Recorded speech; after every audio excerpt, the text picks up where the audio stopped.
En este video les voy a platicar algunas estrategias que son útiles para pensar en el uso del dispositivo incluido en una entrevista o como en esta pandemia, pues a lo mejor si no es nosotros con la persona enfrente con su propio dispositivo, podría grabar su pantalla, ¿no? Esto nos puede servir para diferentes cosas, pero en sí podríamos decir que el tener el dispositivo nos sirve similar a lo que vimos en el video de video tour y de simulación, que si no lo han visto, bueno, lo pueden ver si les sirve, que en las que el tener algo que evoque, recuerde o ayude a la persona a explicar y a mostrar su práctica nos puede ser útil. En el de video tour y simulación lo que veíamos es que ahí el espacio físico juega un rol, pero en este tipo de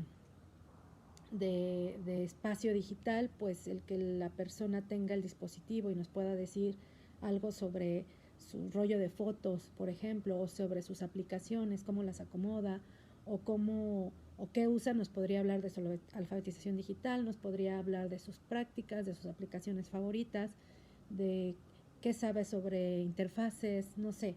Entonces dependería de la investigación, pero yo creo que es muy útil.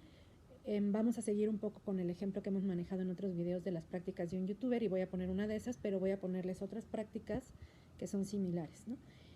Por supuesto, esto se acomodaría según las preguntas que tengamos de investigación.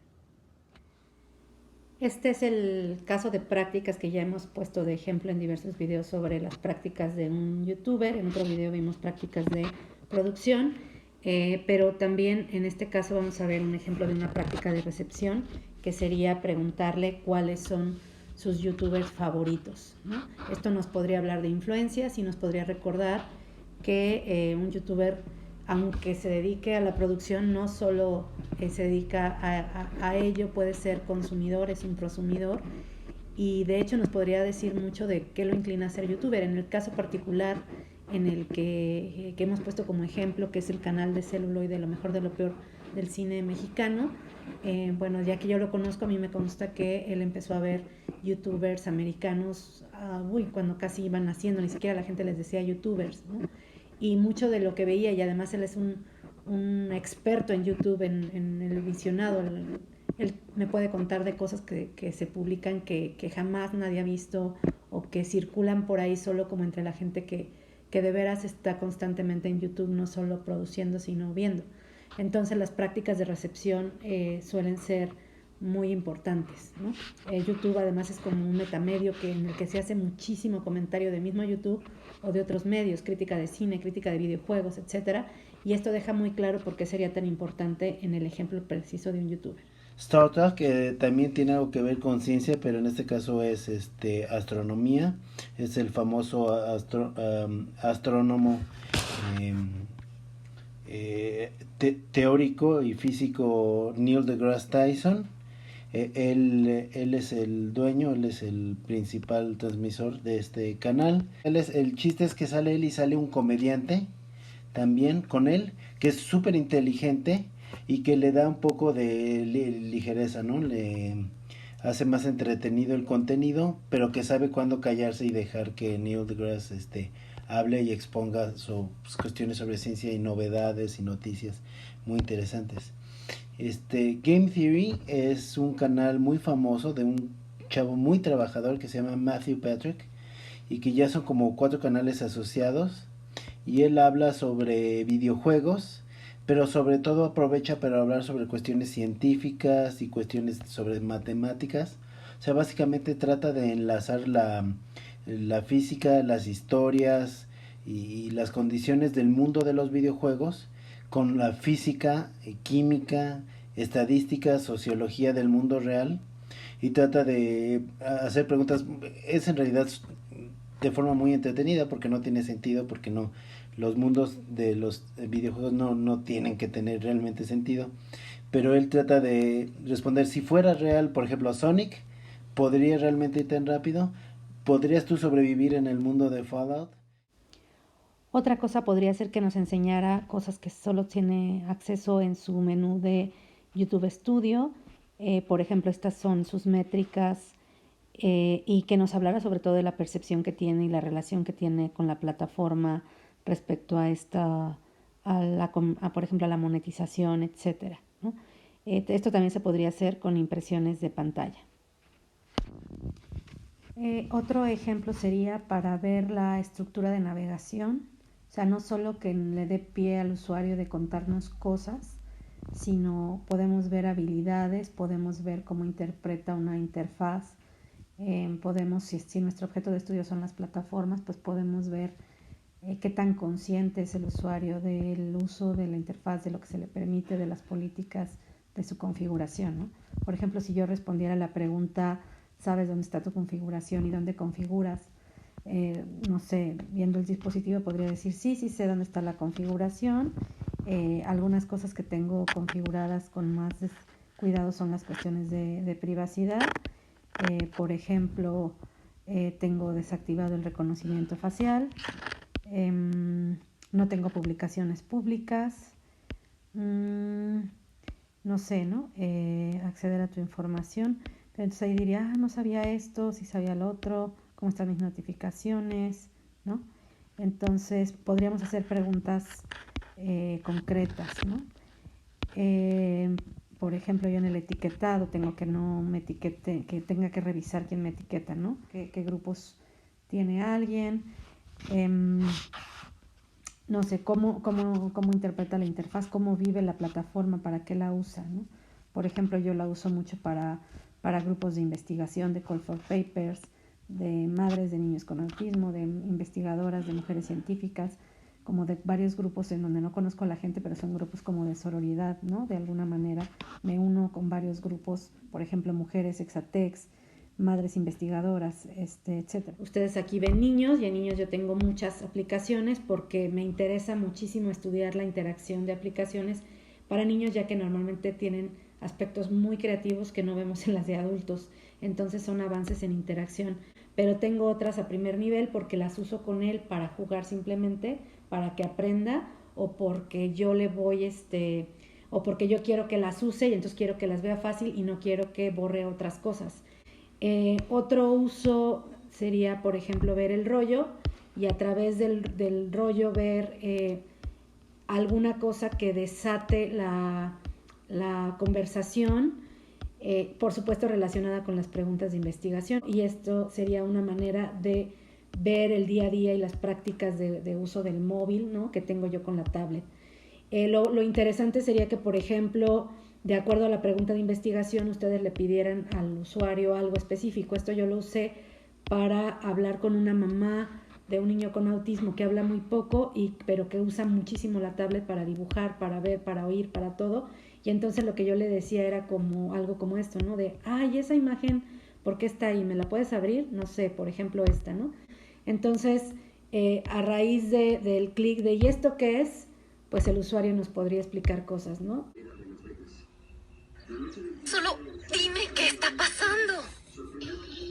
Con la luz.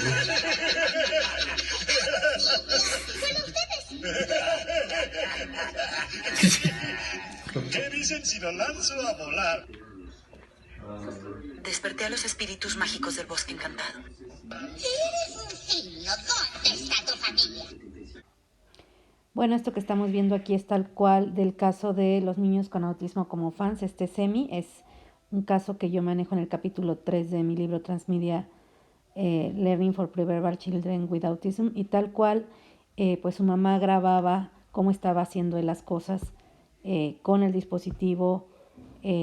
Por ejemplo, tiene esta práctica súper interesante de estar haciendo como un diálogo, ¿no? Como si fuera un crossover. No sabe editar, pero parecería que estaría editando este crossover. Por ejemplo, aquí vemos cómo está viendo una película de Cars y está cantando también la canción que está saliendo en esa parte de la película y está jugando con los coches. Aquí algo muy importante para mí era que su mamá podía grabar en el momento, era como un viaje para ir a su casa sin invadir, cuando la práctica realmente está sucediendo, no cuando yo voy de visita. Ella me expresó que era muy difícil para ella traer al niño, o yo noté que era muy difícil que yo estuviera yendo demasiado a su casa para ellos y para mí. y esto fue una solución muy práctica que en la pandemia creo que queda perfecto. Esto fue antes de la pandemia, pero creo que es evidente. Además, así ella podía representar al niño como quería a Emmy.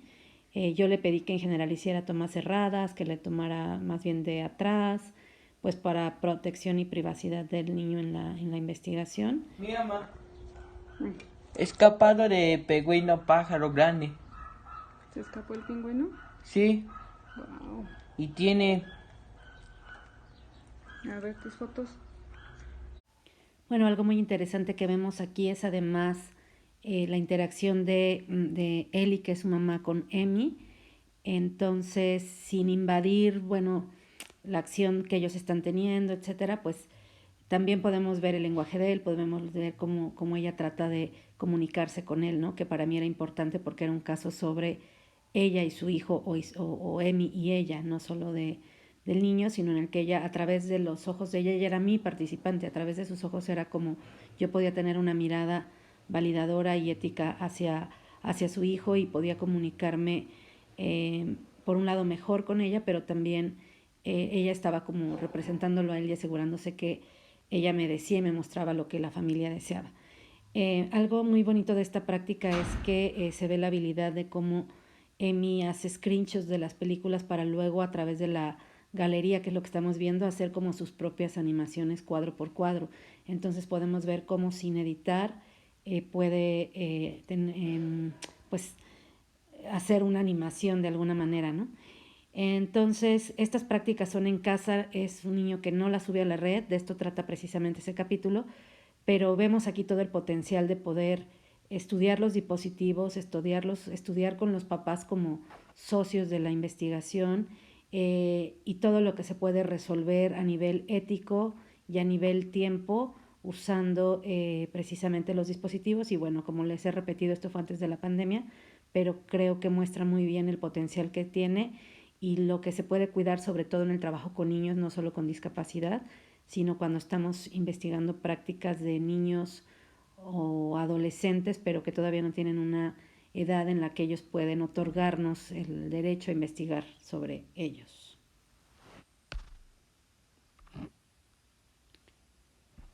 Estas son algunas consideraciones técnicas y éticas, dado que las hemos discutido ejemplo por ejemplo.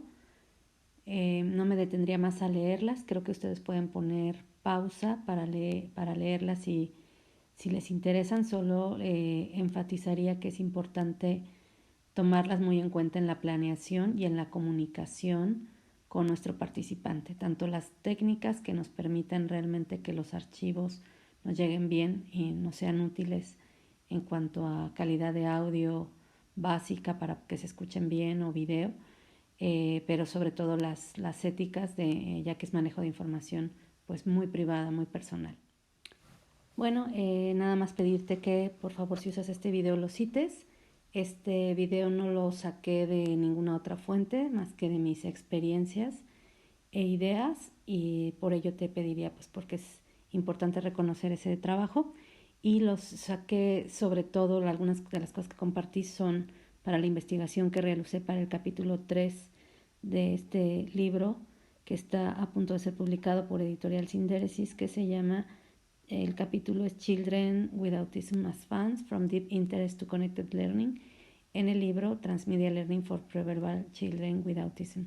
Por si en algún momento, cuando se publique, te interesara ver ya no el proceso, sino el resultado de este caso, en el que, de los videos que compartí un poco en este video al final, son de ese caso, por si te interesa. Muchas gracias por escucharme, y si te interesa ver más estrategias y técnicas, pues podrás consultar otros videos.